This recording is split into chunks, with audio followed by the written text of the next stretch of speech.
भारत के वैज्ञानिक चीन से एक कदम आगे बना डाली समुद्र के पानी से बिजली। सोचिए एक ऐसी बैटरी के बारे में जो कभी खत्म ना होती हो, एक ऐसी एनर्जी का सोर्स जो हजारों सालों से हमारी आंखों के सामने है, लेकिन हमने उसका अब तक पूरी तरह से इस्तेमाल नहीं किया। मैं बात कर रहा हूं हमारे समुद्र की। हम सब जानते हैं कि धरती का 70% हिस्सा पानी से ढका हुआ है, लेकिन क्या आप जानते हैं कि भारत के तीनों तरफ जो विशाल समुद्र हैं, उसमें इतनी ऊर्जा छुपी हुई है कि वो हमारे देश के बिजली संकट को हमेशा के लिए खत्म कर सकती है। आज की वीडियो में हम बात करेंगे एक ऐसे मिशन की जो भारत के भविष्य को बदल कर रख देगा। आईआईटी मद्रास की क्रांतिकारी खोज सिंधुजा 1 से लेकर लक्षद्वीप में बनने वाली विशाल ओटीईसी प्लांट तक हम जानेंगे कि कैसे भारत अब समुद्र की लहरों से बिजली बनाने की तैयारी कर रहा है। क्या 2026 तक हम समुद्र के खारे पानी से बिजली और पीने के पानी दोनों बना पाएंगे? इस तकनीक के पीछे का विज्ञान क्या है और पूरी दुनिया की नजर टिकी है भारत की ब्लू एनर्जी पर। आखिर क्यों? अंत तक बने रहे, क्योंकि आज हम समुद्र में छिपी एक ऐसी खत्म न होने वाली ताकत के बारे में बात करने वाले हैं। समुद्री ऊर्जा क्या है? सबसे पहले समझते हैं कि आखिर समुद्री ऊर्जा कैसे काम करती है। देखिए, समुद्र शांत नहीं है, वो हमेशा गति में रहता है, कभी लहरों के रूप में, कभी लहरों के आगे, कभी धाराओं के रूप में। विज्ञान का एक बुनियादी नियम है, जहां गति है वहां ऊर्जा है। भारत के पास समुद्र से बिजली बनाने के 3 मुख्य तरीके हैं। पहला, वेव एनर्जी। हवा जब समुद्र की सतह पर चलती है तो लहरें बनती हैं। इन लहरों के ऊपर नीचे होने की गति से हम जनरेटर चला सकते हैं। तीसरा, टाइडल एनर्जी। चांद और सूरज के गुरुत्वाकर्षण की वजह से समुद्र का पानी दिन में 2 बार ऊपर चढ़ता है और नीचे उतरता है। पानी की इस विशाल हलचल से टरबाइन घुमाई जा सकती है।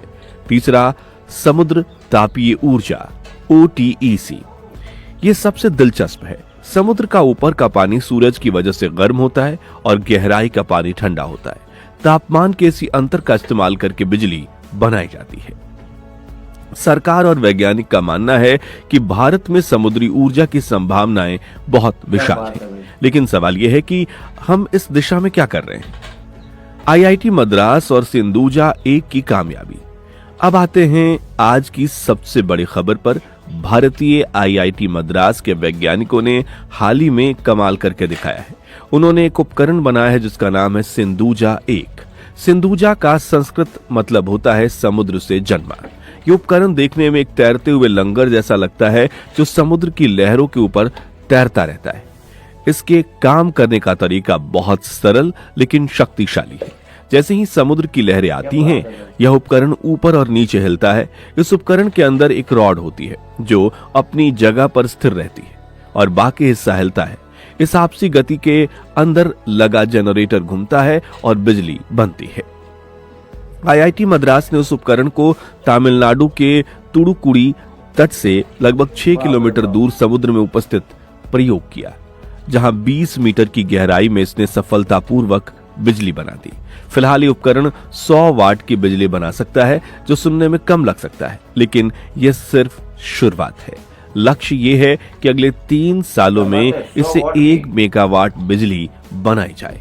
आईआईटी मद्रास की यह सफलता इसलिए मायने रखती है क्योंकि यह तकनीक पूरी तरह से भारत में बनी है और दूर दराज के द्वीपों पर सेंसर और संचार उपकरणों को बिजली देने के लिए ये एक बहुत बड़ा बदलाव साबित हो सकता है। ओटीईसी और लक्षद्वीप मिशन। अब चलते हैं भारत के सबसे खूबसूरत हिस्से की तरफ, लक्षद्वीप। कवरत्ती द्वीप पर एक ऐसी परियोजना की योजना बनाई गई है जो दुनिया भर में मिसाल बनेगी। भारत एक समुद्री ताप ऊर्जा ट्रांसफार्मर यानी ओटीईसी प्लांट लगाने की योजना में है, जो 2026 तक काम करना शुरू कर सकता है। लेकिन ओटीईसी आखिर है क्या? दोस्तों, समुद्र की सतह का पानी सूरज की गर्मी से गर्म रहता है, मान लीजिए 38 से 30 डिग्री सेल्सियस। लेकिन अगर आप उसी जगह 1 किलोमीटर नीचे जाएंगे तो वहां पानी बर्फ जैसा ठंडा होता है, लगभग 5 से 7 डिग्री सेल्सियस। ओटीईसी तकनीक तापमान के इसी अंतर का फायदा उठाती है। पहला, समुद्र के पानी से अमोनिया जैसे तरल पदार्थ को निकालकर उबाला जाता है ताकि वो भाप बन जाए। दूसरा, वो भाप टरबाइन को घुमाती है और बिजली बनाती है। तीसरा, फिर समुद्र की गहराई से ठंडा पानी ऊपर लाया जाता है ताकि उस भाप को वापस तरल बनाया जा सके। करवती की यह परियोजना सिर्फ बिजली नहीं बनाएगी, बल्कि इसका सबसे बड़ा फायदा कुछ और है।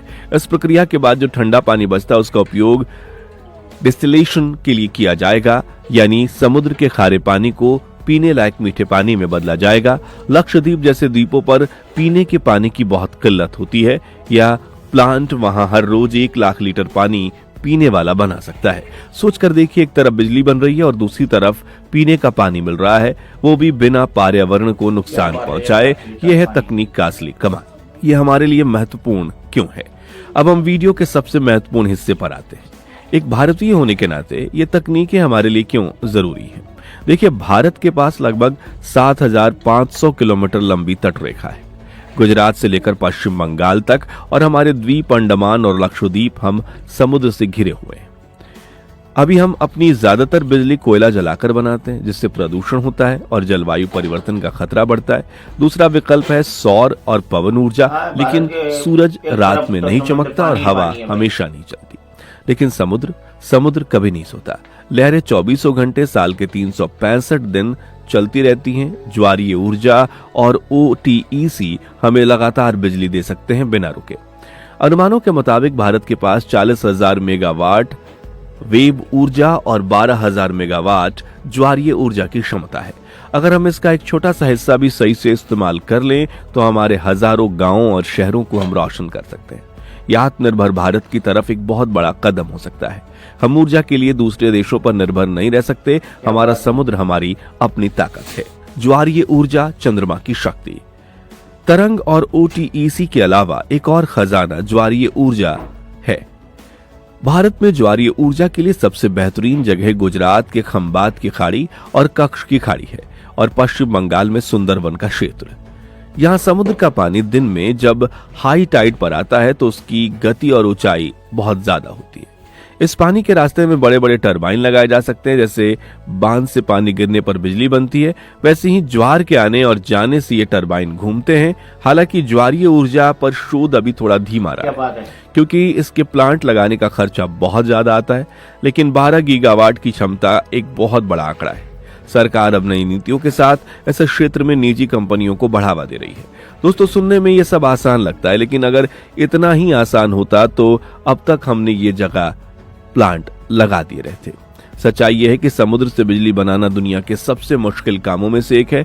इसकी चुनौतियों को समझना बहुत जरूरी है। पहला, जंग लगना। समुद्र का पानी नमकीन होता है।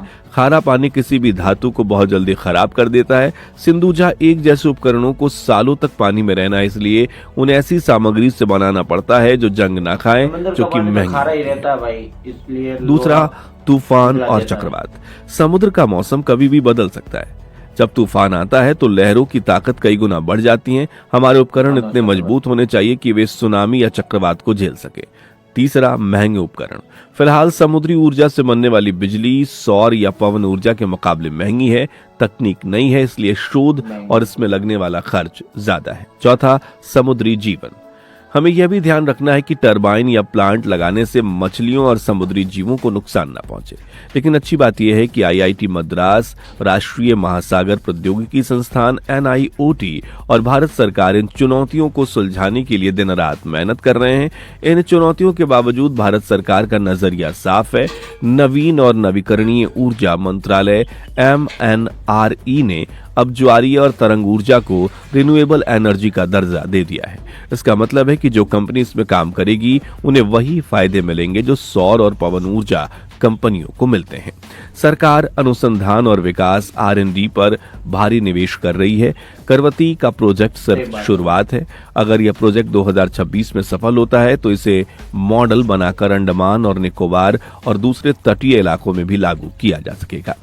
सिंधुजा एक टीम का लक्ष्य है कि अगले कुछ सालों में वे इस को बाजार में उतारें ताकि हम बड़े स्तर पर बिजली बना सके। सोचिएगा जरूर, जब भारत अपनी ऊर्जा जरूरतों के लिए पेट्रोल और डीजल की जगह अपने ही समुद्र का इस्तेमाल करेगा तो हमारी अर्थव्यवस्था कितनी मजबूत हो जाएगी। आपको क्या लगता है, क्या भारत 2030 तक समुद्री एनर्जी में दुनिया का लीडर बन पाएगा? क्या हम समुद्र की लहरों से अपने घरों को रोशन कर पाएंगे? अपने विचार कमेंट्स में जरूर लिखें मुझे आपकी राय जानने का इंतजार रहेगा। अगर आपको आज की वीडियो जानकारीपूर्ण लगी हो और जरूर बताइए। आपको हमारे वैज्ञानिकों की मेहनत पर गर्व इंतजार महसूस रहेगा। हुआ हो तो इस वीडियो को लाइक जरूर करें और अपने दोस्तों के साथ शेयर जरूर करें। ऐसी ही ज्ञानवर्धक और भविष्य से जुड़ी वीडियो के लिए हमारे चैनल को सब्सक्राइब करना ना भूलें। शेयर जरूर करें, ना भूलें। ये वीडियो आपको अच्छा लगा हो तो ये वीडियो में लाइक और कमेंट जरूर करिए। और क्या आपने 2030 तक लक्ष्य रखा है भारत तो इसमें कामयाबी हासिल हो जाए तो इस कमेंट में जरूर लिखे। और हर हर महादेव जरूर लिखे, मैं आपको समझ जाऊंगा। और कहने का मतलब ये है कि ये वीडियो आपके लिए लाया बहुत खास है। भारत के लोगों को देखो कि अपना भारत विश्व गुरु बनने जा रहा है। तो ये वीडियो अच्छा लगा तो शेयर जरूर करें। और कोई भी वीडियो आपको ऐसा कोई लगता है तो कमेंट में जरूर बताइए, हम इस पे रिएक्ट करेंगे। मिलते हैं अगले वीडियो में, जब तक के लिए जय श्री राम।